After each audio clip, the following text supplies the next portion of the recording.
On Maryland's eastern shore, a couple's romantic weekend getaway turns lethal when a man dies in a deadly blaze.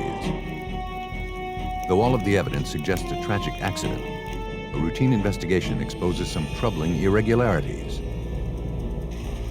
In Florida, an apparently healthy woman dies in her home, and examiners can find nothing to explain the death. Though police suspect murder, years will pass before new forensic technology offers any hope of proving it. When an untraceable poison is used to commit murder, homicide detectives face a difficult challenge.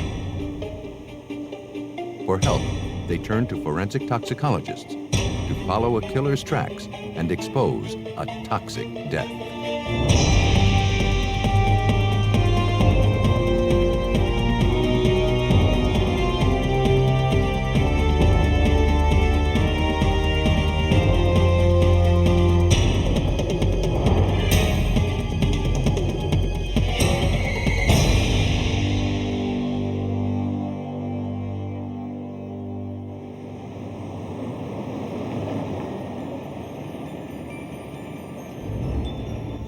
St. Michael's is an historic fishing village turned resort on Maryland's eastern shore. Quaint tree-lined streets and old homes and boutiques have made it a popular weekend getaway. Talbot County 911. In the early morning hours of February 15th, 1998, an emergency dispatcher received a frantic call from a clerk at a local resort. Is there anybody in the room? One of the rooms was on fire, and he believed a guest was trapped inside. East and I-36, respond to St. Michael's Resort. Fire. At least one subject in the room. Within minutes, rescue workers from the Talbot County Fire Department and officers from the Maryland State Police arrived at the location. The blaze, confined to a single room, was quickly brought under control. Though the hotel clerks had managed to pull the guest from the room, the victim, 35-year-old Stephen Rico, was pronounced dead at the scene. His face had been burned beyond recognition.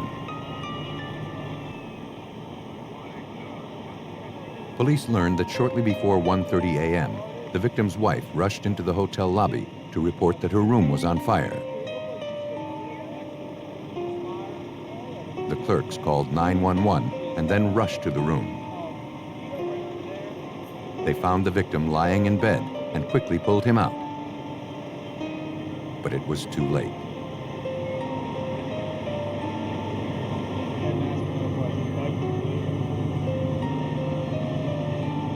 The victim's wife, 33-year-old Kim Rico, said she and her husband Steve were spending Valentine's weekend together.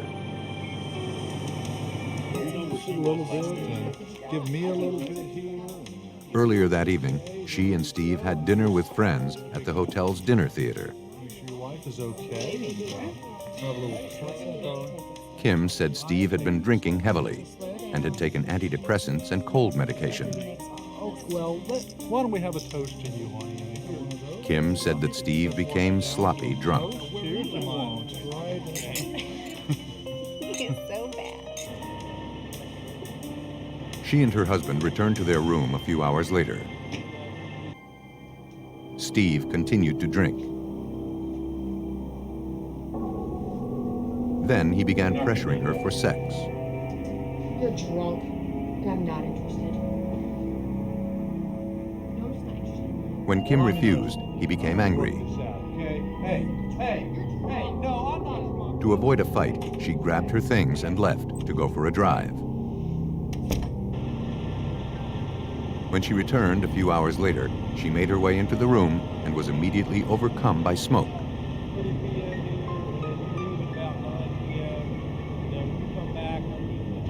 She couldn't believe her husband of 10 years was gone.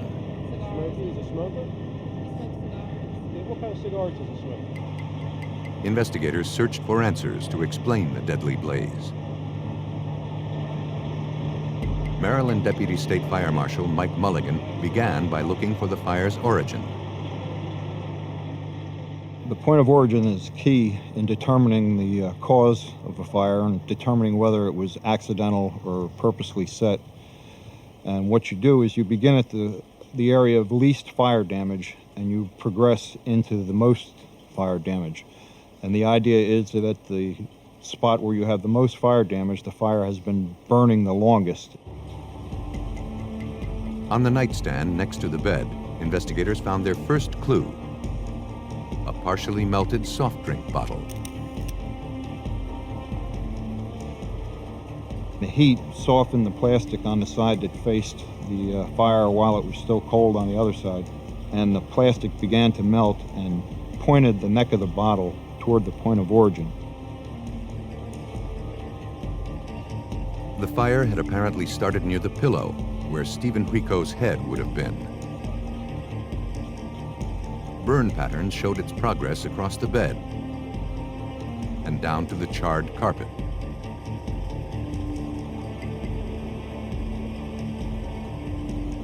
Then, investigators uncovered a possible cause of the fire. On the bedside table, they found an open package of cigars. One was missing.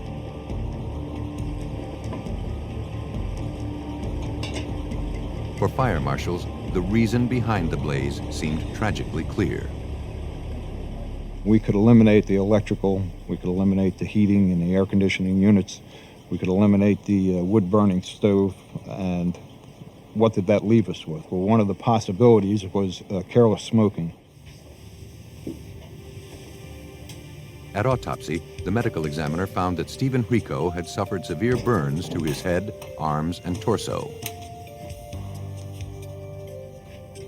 But surprisingly, no traces of soot or carbon monoxide were found in the victim's lungs. That suggested he had stopped breathing before the room had filled with smoke. Having found no cause of death, blood and tissue samples were collected for further analysis.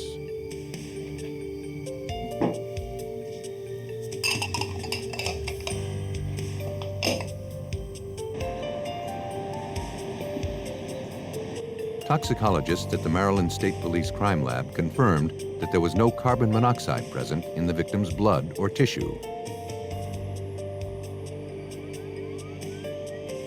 And blood alcohol test results were 0.00%. Examiners found no evidence suggesting that Steve had been drinking or taking pills, as his wife claimed.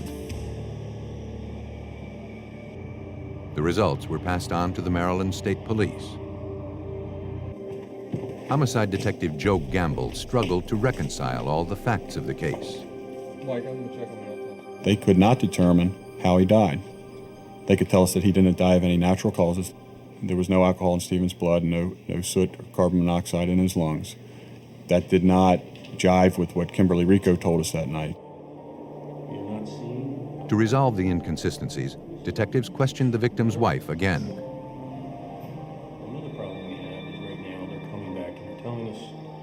Kim Rico was surprised by the lab findings. In addition to drinking heavily at dinner, Steve had purchased beer and cigars earlier that day. She admitted her marriage had been rocky, but claimed she and Steve had managed to work out their problems. Everything had been going so well. Does he know about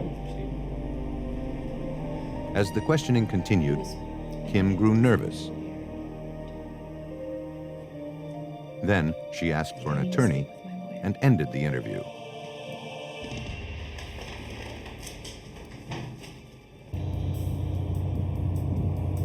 To find out what Kim Rico was hiding, police contacted the couple's friends.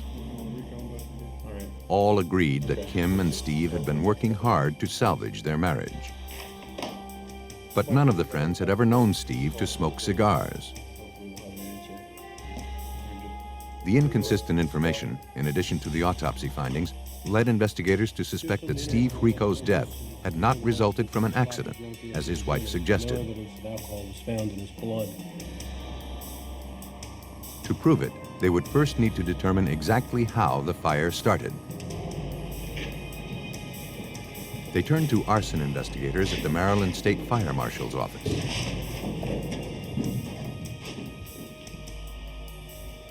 At a training facility in eastern Maryland, fire marshals looked to recreate the damage observed at the scene. They lit the same brand of cigar found inside the room and placed it on a pillow they'd obtained from the hotel. It smoldered, then went out. The ash from the lit cigar failed to ignite the flame-retardant pillow. We took the cigars and placed them on the pillows. Did this repeatedly for approximately an hour and a half. And what the test showed us was that careless smoking could not have been the cause of ignition caused by the pillow. Though investigators now suspected an accelerant had been used to start the blaze, lab tests failed to expose any traces of a flammable substance. Yeah, it burned hot, quick, liquor hard to get going. However, the accelerant might have burned away during the fire. The only other way investigators could ignite the pillow and recreate the burn damage was by applying a makeshift torch directly to it.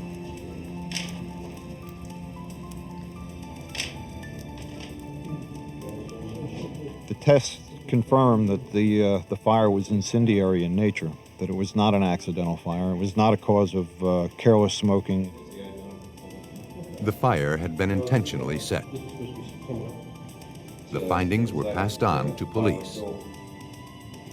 Soon after, Stephen Rico's death was officially classified as a homicide.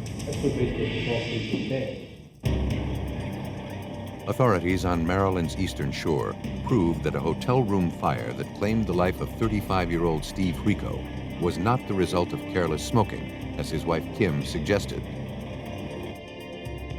Having found no traces of smoke in the victim's lungs, it was also clear that Steve Rico was already dead when the fire was set.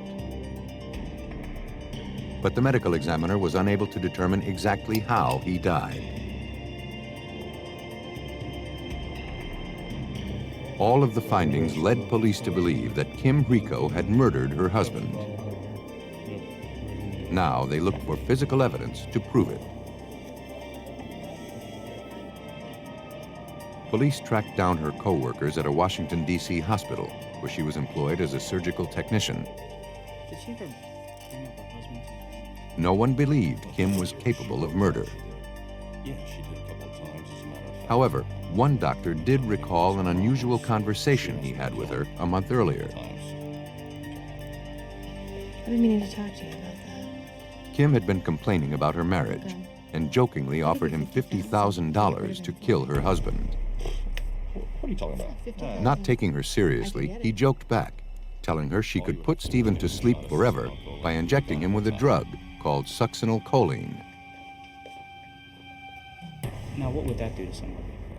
Kim's co-worker described the drug as a powerful muscle relaxant used to prevent involuntary movement during surgery. 1900. As a surgical technician, Kim used it nearly every day. Homicide detective Joe Gamble. Kimberly Rico's profession was significant working as a surgical technician, and that she had access to certain drugs that other people in the hospital and that normal citizens don't have access to. One of those drugs, is we learned, was succinylcholine. Though toxicology tests turned up no traces of the drug in Stephen Rico's body, detectives learned that succinylcholine breaks down almost immediately, leaving no detectable traces behind. In essence, the drug is a perfect murder weapon. It's injected into the tissue, doesn't have to go into the bloodstream, and it causes your muscles to relax, which includes your heart and your diaphragm and your breathing.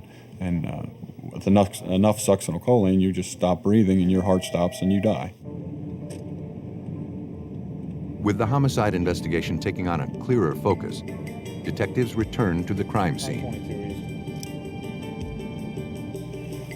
While they searched the hotel for a syringe or a drug vial, divers combed the Miles River, located directly behind the resort.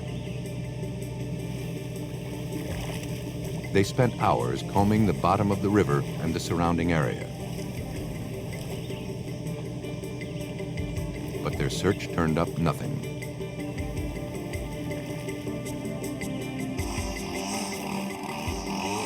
A few days later, however, a hotel employee found something lying in the grass. It was a discarded syringe.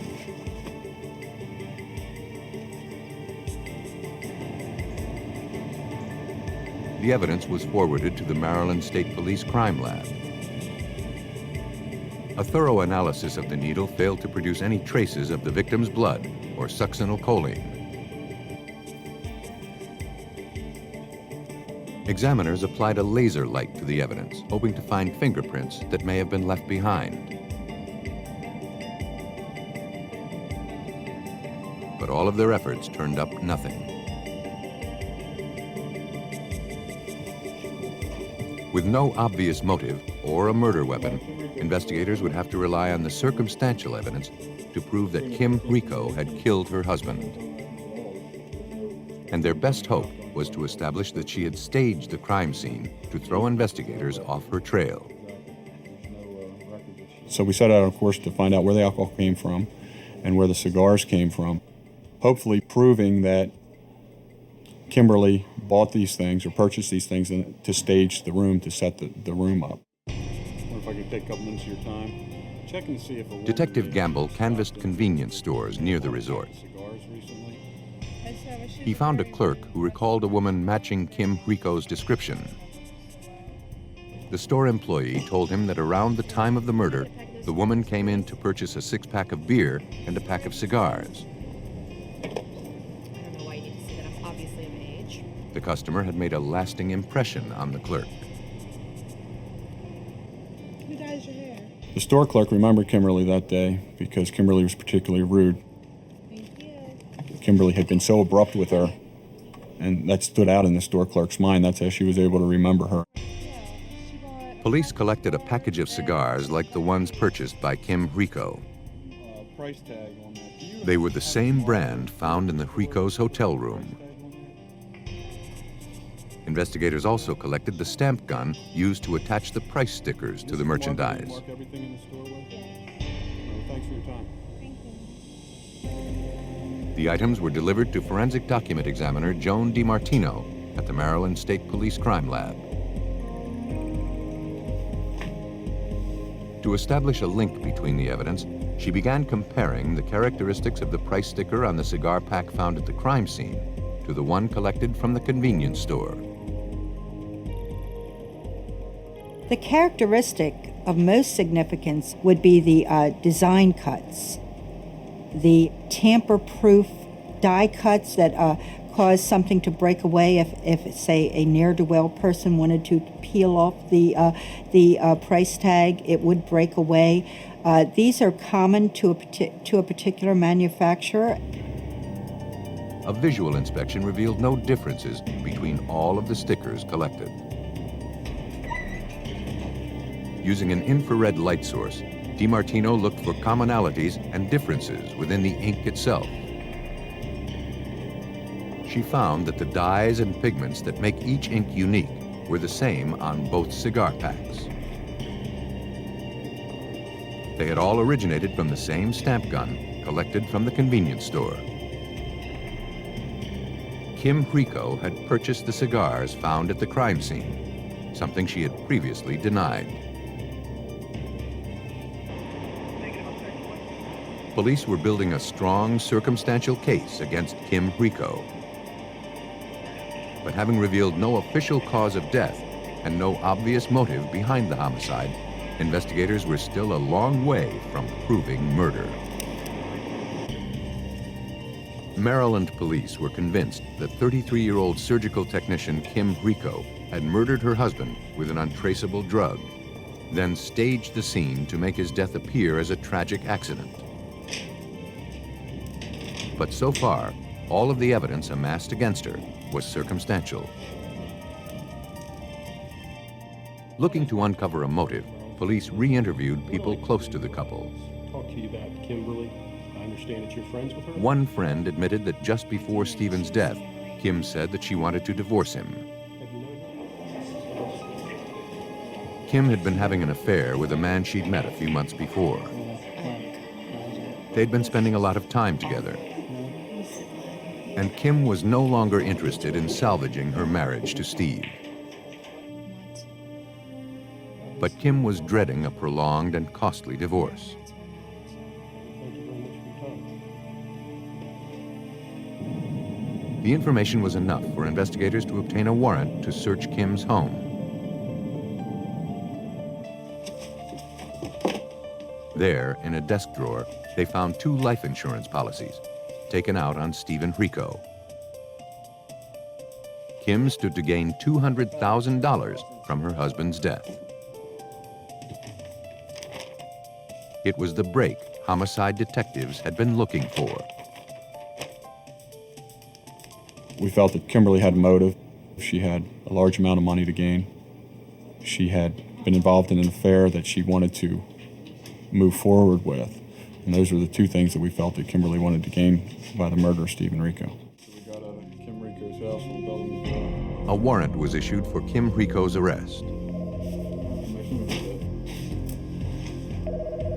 But before police could act, they received some startling information. Where's she at?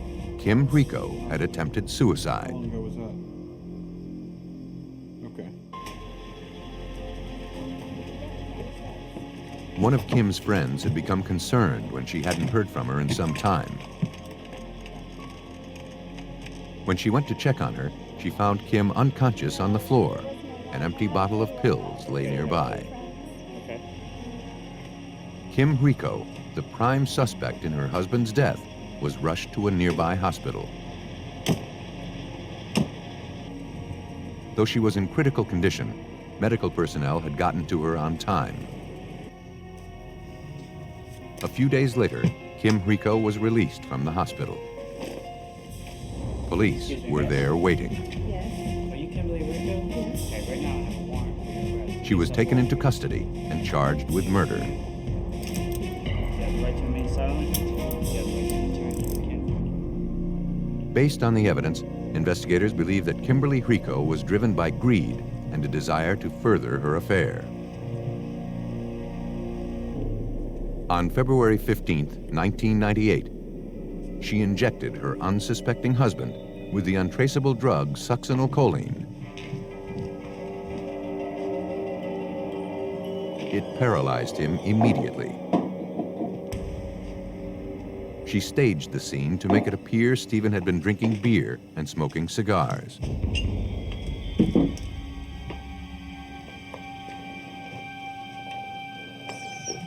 Then she set the room on fire.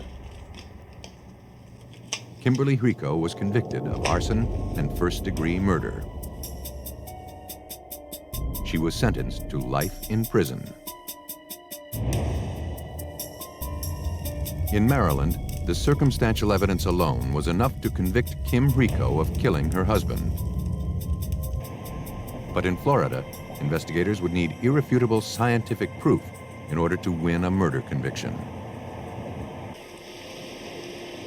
Situated in Bay County, on Florida's coastal panhandle, lies the affluent and peaceful community of Panama Beach. Mom? There, around 9 a.m. on the morning of May 30th, 1991, 18-year-old Jennifer Cybers went into her parents' bedroom to wake up her mother, Kay. Mom? But Kay wasn't responding.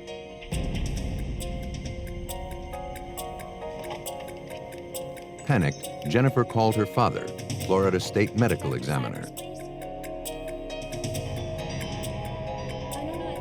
He told her not to worry. He was sending help and said he would be there shortly. Okay. Okay.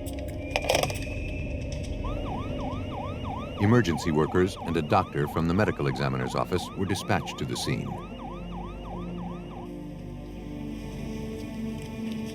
Kay was unresponsive I don't have anything. and showed no signs of life.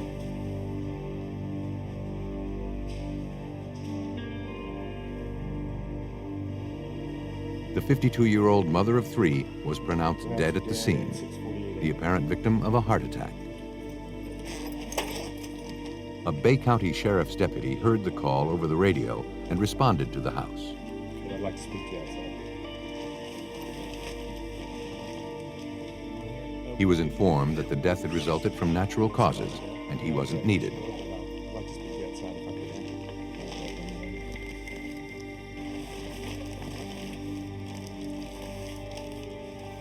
A short while later, the victim's husband, medical examiner Dr. William Cybers, arrived at the house.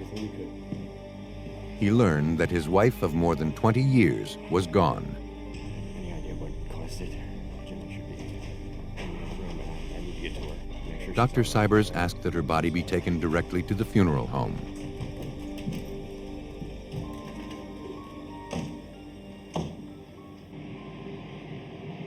The following day, agents from the Florida Department of Law Enforcement received a call. An anonymous informant was troubled by several irregularities surrounding Kay's death and the actions of her husband.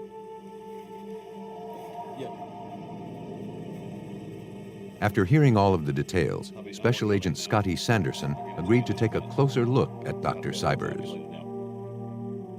Certain red flags came up. He was a medical examiner. No autopsy had been performed. Kay Cybers was in apparent good health. He did not call 911 after learning of her distress, and the police were notified and sent to the home, but were asked to leave by staff of Dr. Cybers. As a medical examiner, Dr. Cybers knows that all unattended deaths require that an autopsy be performed. His wife's was no exception. To find out why he hadn't followed protocol, investigators arranged for an interview. It's important that an autopsy be conducted. Could you tell me why you didn't order an autopsy? Dr. Cybers admitted he had made a mistake. And I just He was distraught and wasn't thinking clearly. No, but her family He loved has Kay very much, and heart disease. I tried to convince her. and her death was completely unexpected. A few drinks, enjoyed ourselves. Very pleasant. The night evening. before she died, the two had gone out for a nice dinner. Later on, she felt that she had a little. I've got a really bad chest pain. But around 4 a.m., she woke him up. I can hardly breathe. It hurts when I breathe. Kay was experiencing pain in her chest and left shoulder. Stuff out. Oh, man. Draw some blood for her. Dr. Cybers was concerned. Kay had a family history of heart disease and diabetes, Just try to relax. but she refused to go to the hospital. Let me see if I can put your arm down a minute. Dr. Cybers said he tried to draw some blood so he could have it tested the following morning. Ouch. But he said he botched the job. Just try to relax. Ow. Ow, Bill. After 2 unsuccessful attempts, he gave up. I'll be right back. Lay back. Eventually, Kay fell back asleep. She was fine. Dr. Cybers said he called to check up on her several times the following morning, but he never got through. See if she wanted to take something for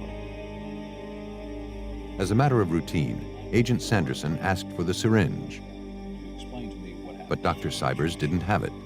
Where's it? He said that on his way to work the following morning, he tossed the needle in the trash and then disposed of the garbage in a dumpster a few blocks away. Trash to the dumpster. Yes. Is that typically what your family does with the household garbage? Most of our garbage, yes. Dr. Cybers, is there... All of the information, including the manner in which the needle was disposed, troubled Agent Sanderson. He's a physician. He has a needle on a syringe exposed in a household garbage, throwing it in the garbage bin supposedly down the street. All of these different factors were alarming me and the other agents that were with me about what we were going to be working.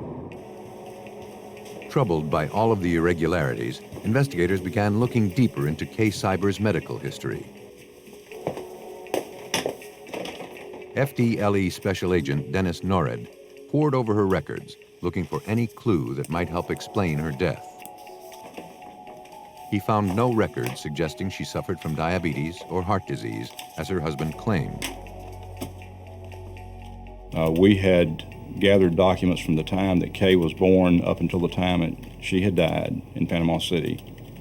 And there was nothing to ever indicate that she would have experienced any type of health problems.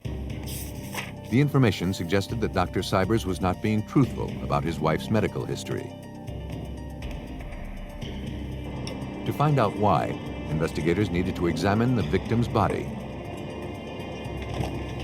After obtaining a warrant, authorities were dispatched to the funeral home to retrieve Kay's remains.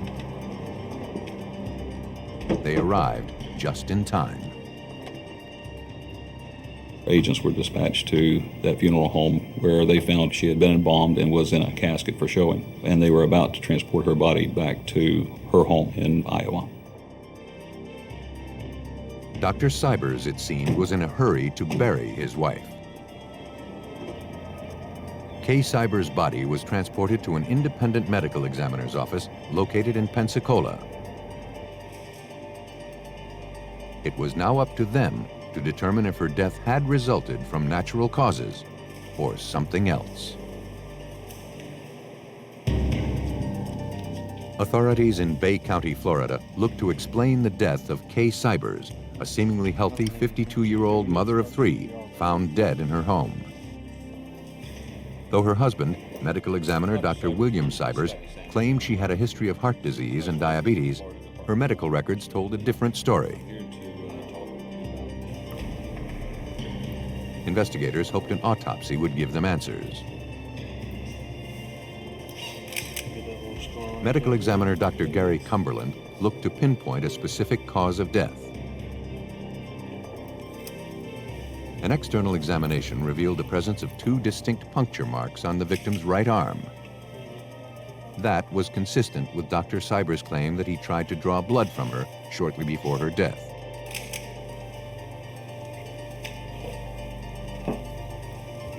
But the marks were also consistent with something being injected into the body. I've seen some fresh hemorrhage around these, so I think that they occurred before she died. So let's make sure that we get some of that tissue for toxicology as well as general histology.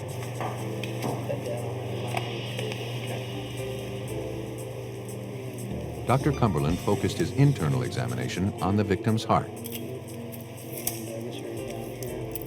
There was no evidence of disease or any signs of damage. In fact, all of the victim's organs seemed healthy.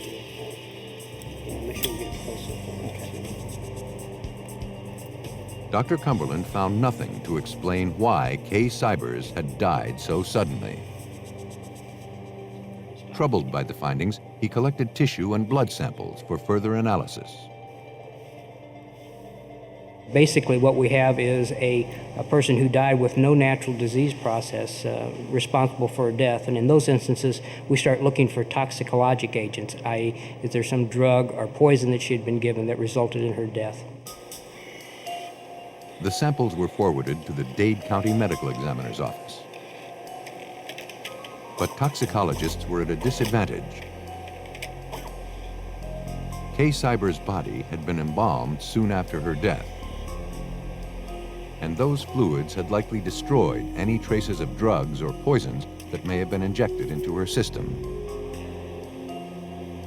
Test results turned up negative.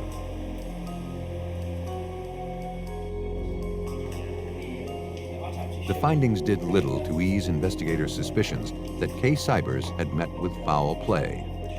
And we have agents that will be accompanying this material down to my... Despite the lack of hard evidence, they refused to close the case. Though the victim's husband explained the puncture marks on Kay's arms had resulted from an attempt to draw blood, investigators formulated a different theory. They speculated he had injected her with a lethal drug. But a search of dumpsters near the couple's house failed to produce a syringe or any evidence that could prove it.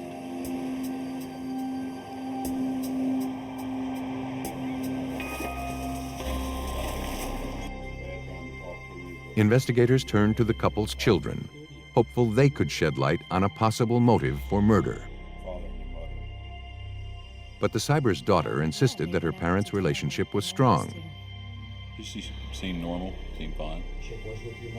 Her father was dedicated to Kay and the children.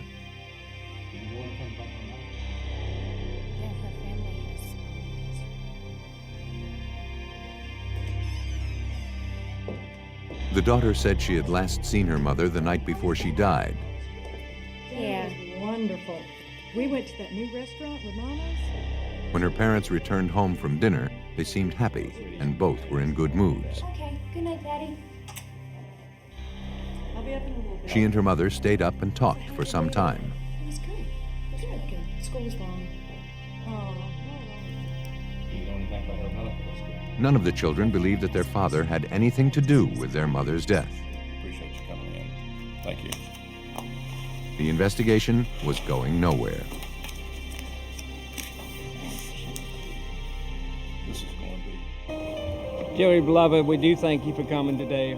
Authorities had no choice but to release the victim's body to her family. Every one of you here with us today. Kay Cybers' remains were flown to her hometown in Iowa. There, she was laid to rest.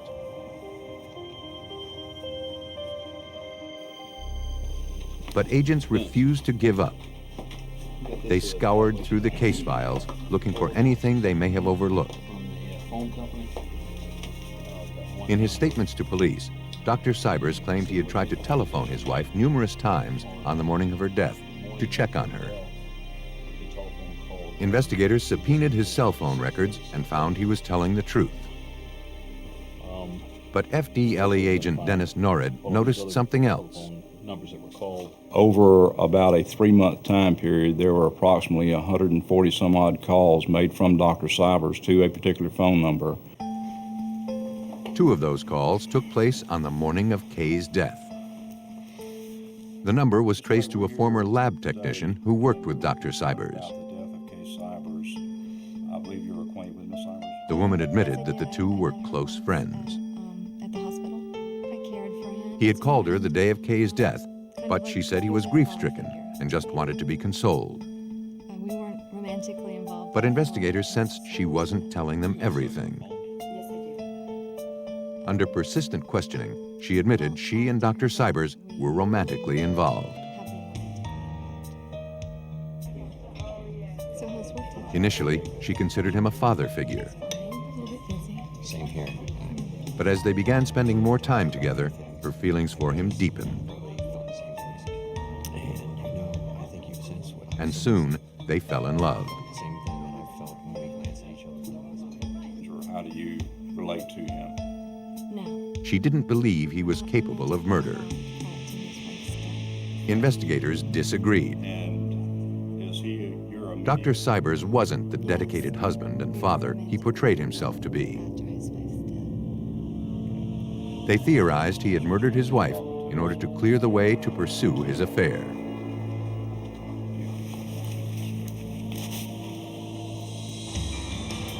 Police forwarded Kay Cybers' tissue samples collected at autopsy to the National Medical Services Lab in Willow Grove, Pennsylvania, one of the most advanced forensic labs in the country.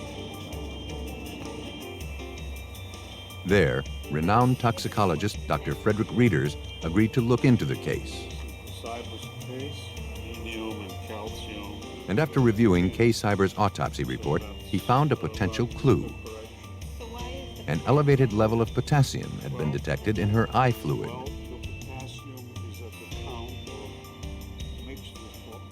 Though potassium occurs naturally in the body in small amounts, if a large dose is injected into a person's bloodstream, it will cause the heart to stop immediately.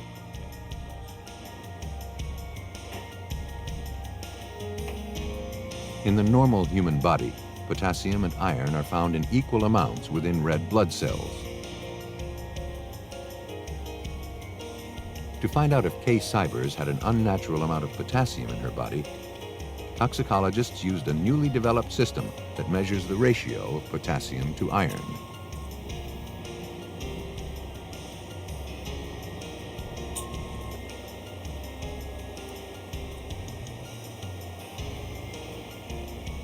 The procedure was successful. Dr. Reeders reviewed the findings. The ratio of potassium to iron in critical areas were much higher than normal, which led me to the conclusion that potassium had been administered to this person, and that was potentially a cause of death for it.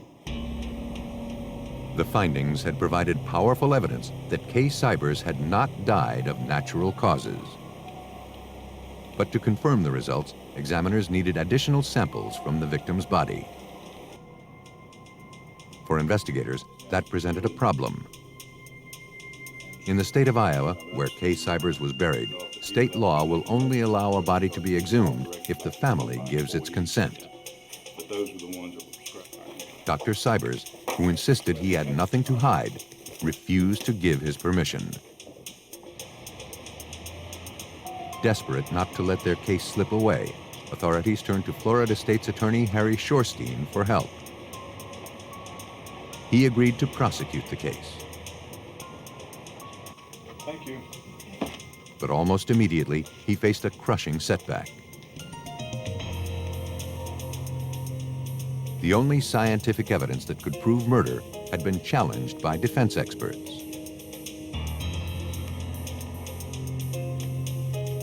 Because potassium occurs naturally in the body, the judge ruled that without additional samples, there was insufficient evidence to prove that Kay Cybers had been administered a lethal dosage.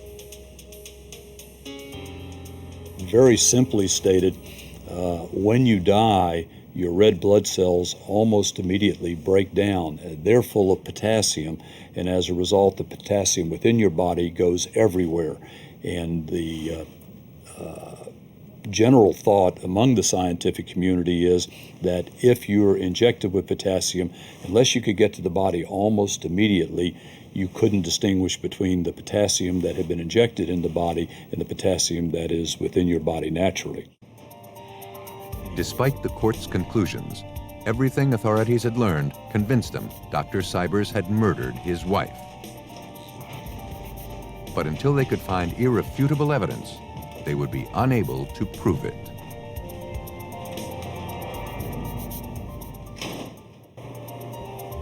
Several years had gone by since the 1991 death of 52-year-old Kay Cybers. Though toxicology tests convinced Florida authorities that her husband had injected her with a lethal dose of potassium, the court ruled the findings were inadmissible. Still, Special Prosecutor Harry Shorstein didn't believe that Kay Cybers died of heart disease, as her husband, medical examiner William Cybers, had suggested. The examination of the heart that had taken place at the autopsy showed no indication whatsoever of any heart disease, and we were going to proceed with the trial without an actual cause of death, just based on the circumstantial evidence. In February of 1997, a warrant was issued for the arrest of Dr. William Cybers. He had since retired and married the woman he had been having an affair with. He voluntarily turned himself in to police. Because of health problems, he was released on $300,000 bail, but not before being fitted with an electronic monitoring device. He was only allowed to leave his home to visit attorneys and to attend church.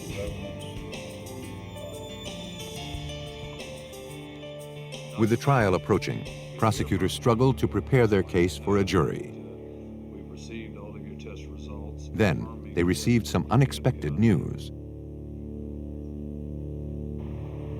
In the years since Kay Cybers' death, toxicologists at the National Medical Services Lab in Willow Groves, Pennsylvania, had developed new forensic tests that could detect previously untraceable poisons. Though the samples collected at autopsy were several years old, according to Dr. Kevin Ballard, they had been well preserved.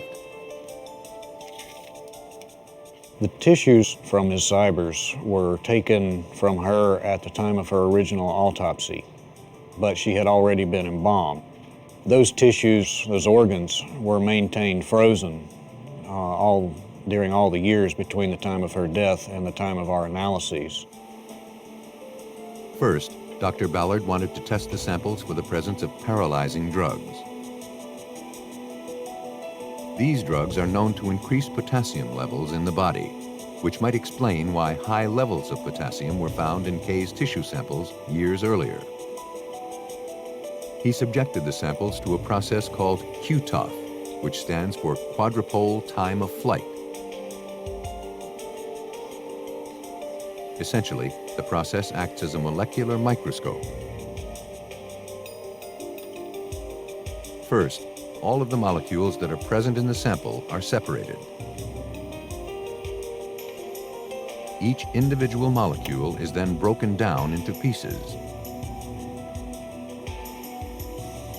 Using sophisticated detection equipment, the individual pieces are then weighed. The molecular weight of the samples is then compared to the molecular weight of known paralyzing drugs. In tissue samples taken from Kay Cyber's kidney, the analysis revealed lethal amounts of the drug succinylcholine. Succinylcholine and these other paralyzing drugs, when they're administered to a person, they paralyze the skeletal muscles of our bodies. These are the muscles that move our limbs. They also paralyze the specialized skeletal muscle, which is the diaphragm, which is the primary muscle that we use when we breathe. So part of the effect is to stop a person's breathing. Done the preliminary interviews of the family members. The analysis had finally given investigators the evidence they needed to prove murder. As a physician, the victim's husband had easy access to the drug and the knowledge to use it with deadly effect.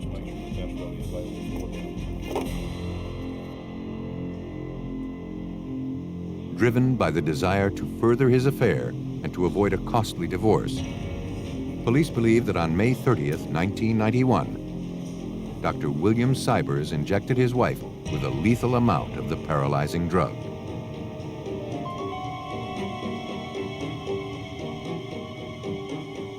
He then tried to use his position as chief medical examiner to conceal his crime. State of Florida versus William In January 2000, Dr. William Cybers was convicted of the murder of his wife, Kay. So we all done at Pensacola, Escambia County, Florida. He was sentenced to life in prison. Date 3/23/2001. Some killers believe that by using an untraceable drug, their crimes will go unpunished. But with each advance in forensic science, there are fewer poisons that can escape detection. And that means a better chance for investigators to solve those once elusive cases of toxic death.